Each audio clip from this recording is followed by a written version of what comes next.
In this problem, we're going to look at some elementary summations to make sure that everybody's familiar with summations, and also such you can see how you can do summations on tables. Now in the prompt, we're supposed to find the sum of x going from 1 to n, the sum of x sub I going from 1 to n, which means basically just add up all the x's. And we're given 4 examples, A, B, C, and D. So what we're going to do is we're going to put this in a table. We're going to label the columns A, B, C, and D. We'll do each one of these as a problem.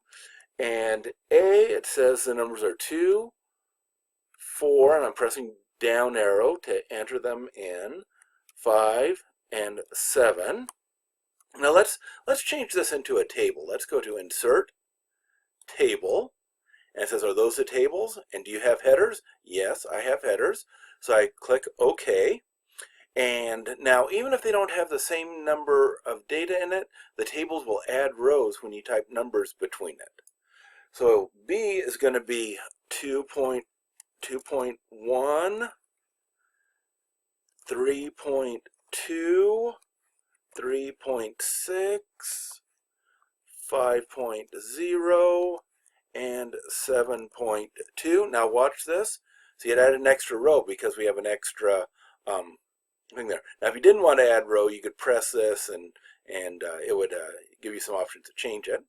Let's go to C. C is first number, x1 is 11, x2 is 14, x3 is 18, x4 is 22, x5 is 25, and then 28, and that and 30.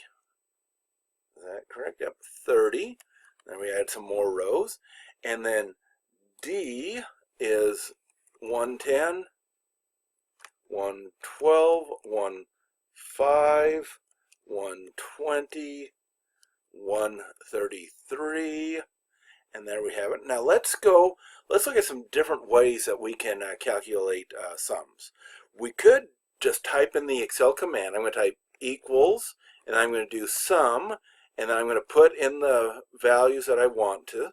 I'm going to start with D9, and I'm going to go to, so that's 2 points, and I'm going to go to D12, D12, and close parentheses, and that will give me the sum of those that we've got in the square, and so we've got a sum of 18.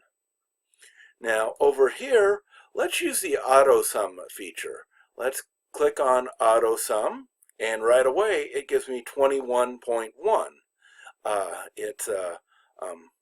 It knew that we wanted to do the subtotal. 109 is the code, the Excel code for sum, so it did that automatically, even though you can't tell by looking at the auto sum feature there.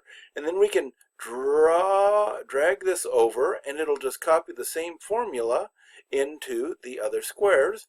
And so for the sum of A, it's 18. For the sum of the column of B numbers, it's 21.1. The sum of all the numbers in C is 148, and the sum of all the numbers in D is 590.